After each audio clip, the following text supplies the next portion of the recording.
સત્ય સનાતન સચિદાર્મની જય. તો પ્રથમ પેલા કોને સમારીએ અને કોના લઈના માત પિતા ગુરુ આપણા લઈએ અલગ પુરુષ ના નામ. તો તત્વ સારથી લોકમાં ગુરુ ગોવિંદ કરો આજ અંતમ જય કસે હરિ ગુરુ સંત સ્વરૂપ. તો એક શબ્દ ગુરુદેવ કા તાકાય અનંત વિશાળ થકે મુનિજન પંડિતા જાકો વેદ ન પામે પાર. તું નામ નગર નવખંડમાં નિરાત નિર્ગુણ જે અમાર ફળ જાની પજે વરસે મેં ગમેશ સદગુરુ મહારાજની જય. ભગત મહારાજે સરસ વાત કરી.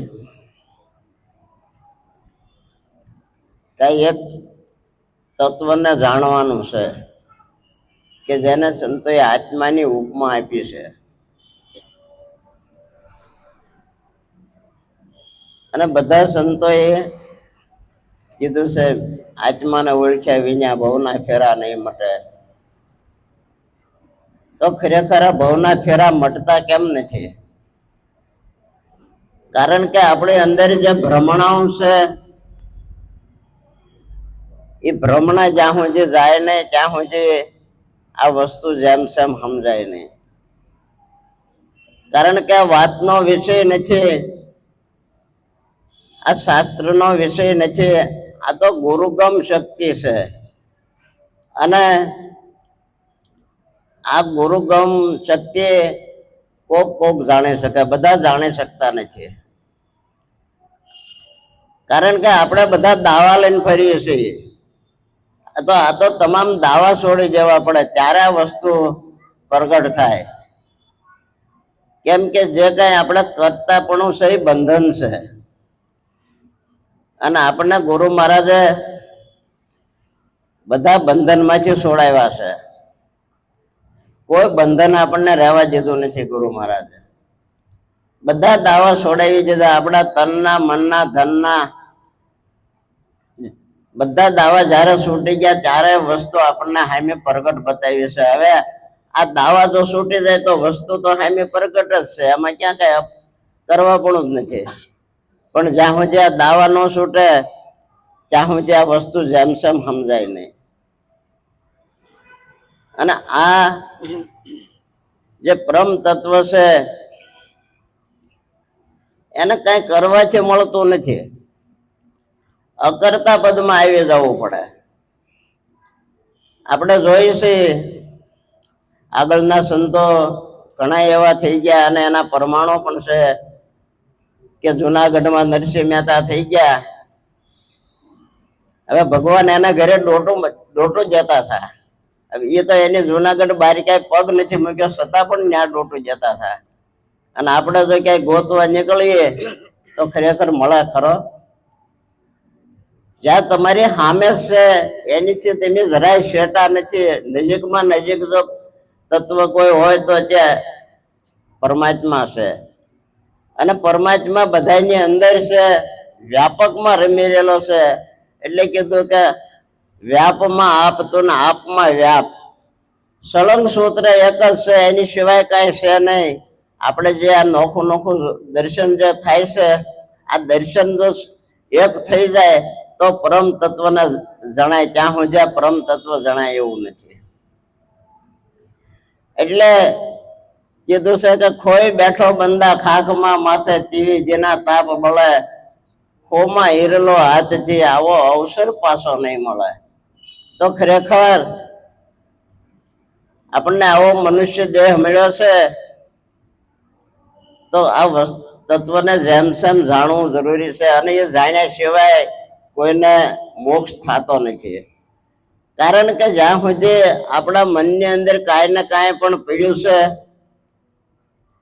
ત્યાં સુધી મોક્ષ થાય ને. મોક્ષ એટલે તમામ વસ્તુનો ક્ષય થઈ જાય, કોઈ પણ જાતની આસક્તિ આપણી અંદર ન રહે, કોઈ જાણવાપણાનો પણ આપણને ભાવ ન રહે.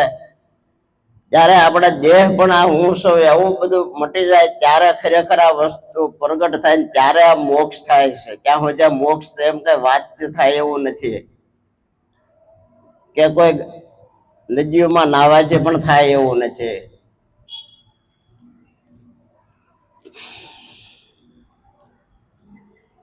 એટલે કીધું કે ખોઈ બેઠો બંદા ખાખમાં માથે તીવી જેના તાપ બળે, ખોમાં હીરલો હાથથી આવો અવસર પાછો નહીં મળે. તો ખરેખર આ મનુષ્ય રૂપી અવસર મળ્યો છે તો આ દેહ આ કાર્ય થાય એવું છે. કારણ કે મીરાબાઈએ પણ કીધું કે આરે સોગડિયું અમૃત લાભનું. તો આ સોગડિયા આપણે ઓલા સોગડિયા જોઈએ છે એ સોગડિયા જોવાની જરૂર નથી. એ તો કાયમના માટે સોગડિયા જે 8 સોગડિયા હોય એ ફર્યા ફરી કરે છે, એમાં બધા સોગડિયા આવે છે અને બધા જાય છે. તો એની છે કઈ મુહૂર્ત કર્યું હોય લાભ સોગડિયામાં કઈ કામ થઈ જતું નથી. કામ તો થાય પણ આપણી પાસે સગવડ હોય તો થાય. બાકી મુહૂર્ત કરી નાખીએ તો હારા સોગડિયામાં કામ થઈ જાય એવું છે. તો કે આ અવસર મળ્યો છે મનુષ્ય દેહ રૂપી જે 100 ઘડિયું મળ્યું છે, 5 તત્વ 6 આત્મા 100 નું ઘડેલો આ દેહ છે, આ 100 ઘડિયું અમૃત લાભનું છે. તો આ 100 ઘડીએ લાભ લઈ લેવા જેવું છે. મોતી પડ્યું મેદાનમાં ઓલા મૂર્ખ્યા મૂલના શું કરે રે જી. મોતી પડ્યું મેદાનમાં ઓલા મૂર્ખ્યા મૂલના શું કરે રે જી. સંત ઝવેરી આવી મળે તો, સંત ઝવેરી આવી મળે તો, સદગુરુ શાન કરે ખોમાઈરલો હાથ ગીરે આવો અવસર પાછો નહીં મળે રે જી. ખોમાઈરલો હાથ ધીરે આવો અવસર પાછો નહીં મળે રે જી. સમજણ વિજ્ઞાનર કરે સાધના, ગુરુ વિજ્ઞાન ને નહીં મળે રે જી. સમજણ વિજ્ઞાનર કરે સાધના, ગુરુ જ્ઞાન ને નહીં મળે રે જી. પારસમણીના વાર ક્યાંય તો લોઢાને કાંચન કરે ખોમાઈરલો હાથ તીરે આવો અવસર પાછો નહીં મળે રે જી. ખોમાઈરલો હાથ તીરે આવો અવસર પાછો નહીં મળે રે જી. મોતી પડ્યું છે મેદાનમાં, ઓલા મૂર્ખ્યા મૂલ એના શું કરે. આ તો સંત ઝવેરી આવી મળે તો સદગુરુ શાન કરે. તો સદગુરુને શરણે જે ગયા છે અને જેને ઉપદેશ હાસ્ય વસ્તુ જાણે છે એ વ્યાપકમાં પડ્યું છે. એને ક્યાં બહાર ગોતવાનું છે. આપણે જે કાંઈ તન મન ધન ને શીશ લઈ લીધો પછી પડ્યું તો એ વ્યાપકમાં જ હતો ને. આ તો આપણને થોડોક હજમાં બતાવ્યો કે જો આ તું છો, પણ એ વ્યાપકમાં છે, એ હજમાં નથી, અનહદ છે. અને આવું પદ આપણને ગુરુ મહારાજે જણાવ્યું છે. અને સતગુરુ, કોઈ પણ સતગુરુ ધાર્યા હોય અને પોતાનામાં જો એને ઓળખાણ કરાવી દે તો એ હાસા સદગુરુ જાણવા. બાકી તમને જો કોઈ કંઠી આપી દે ને કોઈ જપમાં કોઈ વ્રત જપમાં જો ફસાવતા હોય તો ખરેખર વસ્તુ એમ મળે એવી પણ નથી. કારણ કે આ તો એવા બ્રહ્મશ્રોત્રી સંતો જે હોય, જે શાસ્ત્રના જાણકાર હોય, એવા સંતો આ વસ્તુ જેને જેની બ્રહ્મને જાણ્યો હોય એ આ વસ્તુને સમજાવી શકે. તો સમજણ વિના નર કરે સાધના, એને ગુરુ વિના જ્ઞાન કેમ મળે? આ તો સમજણ છે, એ જ્ઞાન છે. જ્ઞાન સંતોએ કોને કીધું છે કે સમજણ છે એ જ્ઞાન છે? એટલે ગંગા સતીએ પણ કીધું છે કે વસન વિવેકી જે નર ને નારી પાનભાઈ, બ્રહ્માજી તો લાગે એને ભાઈ. આ તો વસન નો જેને વ્યવહાર થઈ ગયો અને એને પાછો સતોષ એવો વિવેક પણ હોવો જોઈએ. હાસું શું છે ને ખોટું શું છે એ સમજણ એનામાં આવી જ જોઈએ. ત્યારે આ વસ્તુ સમજાય એવી છે, ત્યાં સુધી પણ આ વસ્તુ સમજાય એવી નથી. પારસમણીના પારખ્યા, આ તો લોઢાને કંસન કરે. તો પારસમણી ગુરુ મહારાજ સાહેબ પારસમણી છે, અને પારસમણી લોખંડને અડે અને લોખંડ સોનું બની જાય. હવે આપણે એવું તો ક્યાંય જોયું નથી જે એવો પારસ ક્યાંય કે ભાઈ લોખંડને અડાડે ને લોખંડ સોનું બની જાય. પણ ગુરુ મહારાજે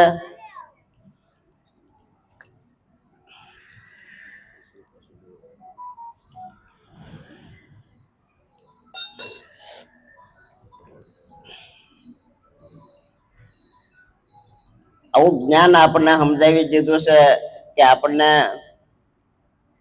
5 તત્વ અને 6ઠો આત્મા સોનાના બનાવી દીધા છે. કારણ કે 5 તત્વ ને 3 ગુણ,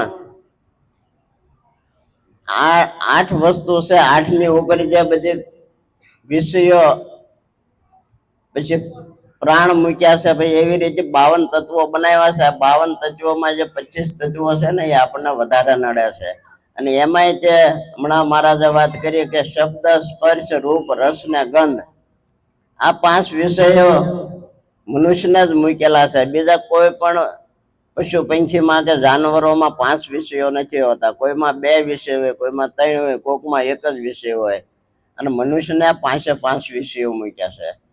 અને આ 5 વિષયોમાંથી પર થવું એક બહુ મુશ્કેલ વાળો છે. કારણ કે સમદ્રષ્ટિને તૃષ્ણા તાગી પરસ્ત્રી જેને માત, આટલું કરે જો હરી ન મળે કે તુલસીદાસ. તુલસીદાસ તો એમ કીધું પરસ્ત્રી ને માતા માનો અને પરધન નો ચાલો હાથ, તો કે આ વસ્તુ તરત થઈ જાય એવી છે. તો આપણને તો એવી 11 પ્રતિજ્ઞા આપી છે, અને 11 પ્રતિજ્ઞાનું જો પાલન થતું હોય તો ખરેખર વસ્તુ કેમ ન પ્રગટ થાય? થાય જ છે.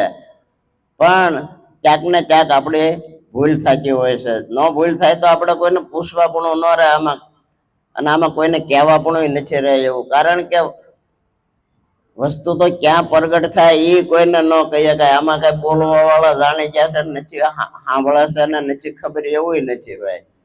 આ ગમે ત્યાં પ્રગટ થઈ જાય વસ્તુ. આ તો ભક્તિ છે એ અંતરમાં થાય છે. જાહેરમાં આપણે જે કઈ આ વાણી બોલી પ્રવચન કરીએ ખરેખર આ સમાગમ છે, પણ ભક્તિ તો અંતરમાં થાય.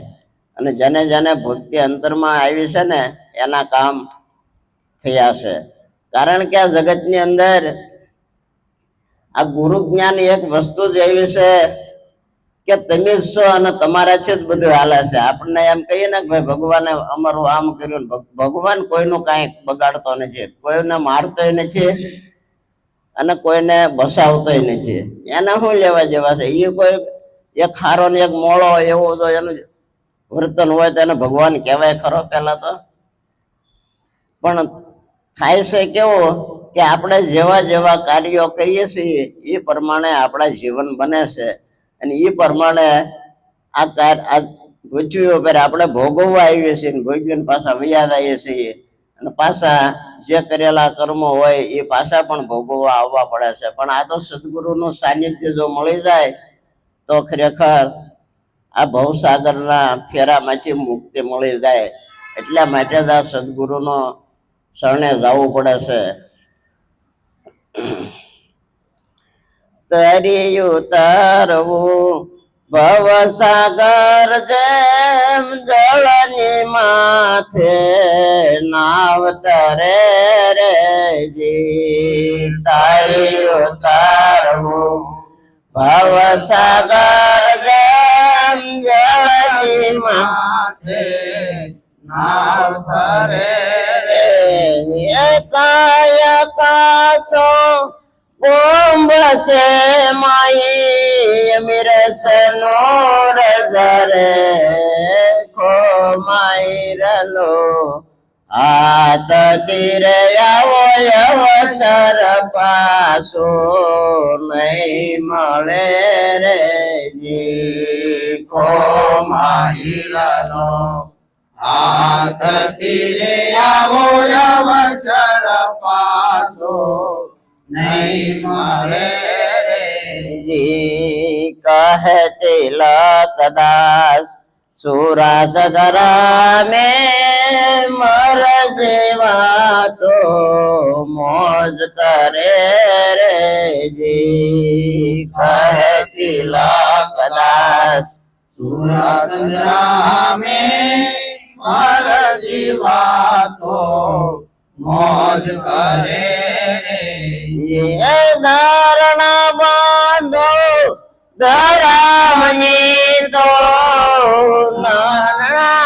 ધારણા બાંધો ધરામની તો નમતે તાજ તળે ખો માઈ રલો હાથ તીરે આવો અવસર પાછો નહીં મળે રે જી. ખો માઈ રલો હાથ તીરે આવો અવસર પાછો નહીં મળે રે જી. તરી ઉતરવું ભવસાગર જેમ જળની માથે નાવ તરે.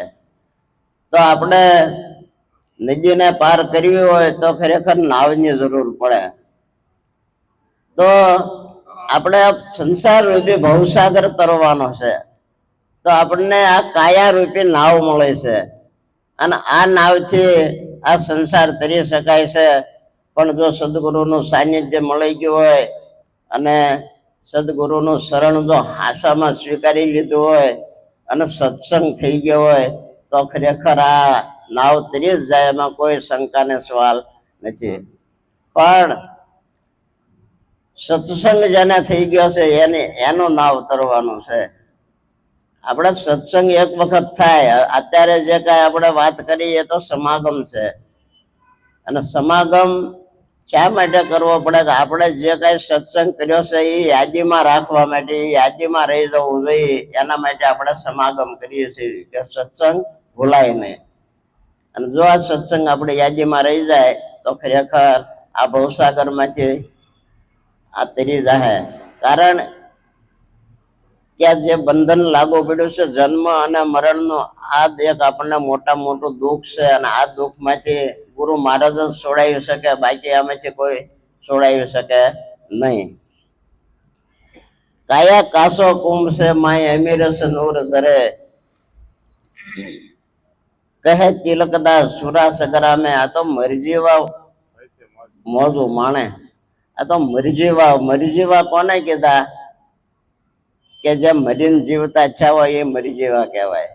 એક દાણ તો આપણે હતા પણ મરી ગયા. એક દાણ આપણે ગુરુ સરડા મારી નાખ્યા ગુરુ મહારાજે, અને મારી નાખ્યા પછી જે સજીવન થાય ને એ આ ભૂતળા કહેવાય. ખરેખર તો શંકર ભગવાન ને પડતા કેમ બધા ભૂત હતા, એમ, પણ ક્યારે કે મરીને પછી જીવતા થાય.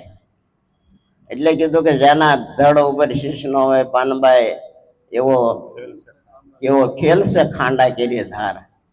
તો ખરેખર આ ખેલ ગુરુ મહારાજનો ખાંડાની ધાર જેવો છે, અને જો સમજાઈ જાય તો ફૂલની પાંખડી જેવો પણ છે, પણ આને સમજવો બહુ મુશ્કેલ છે. જો સમજાઈ જાય તો કામ થઈ જાય એવું છે. એટલે ધારણા બાંધો ધર્મથી તો નમતે તાજવે તળે. તો આપણે ધારણા રાખવી પડે.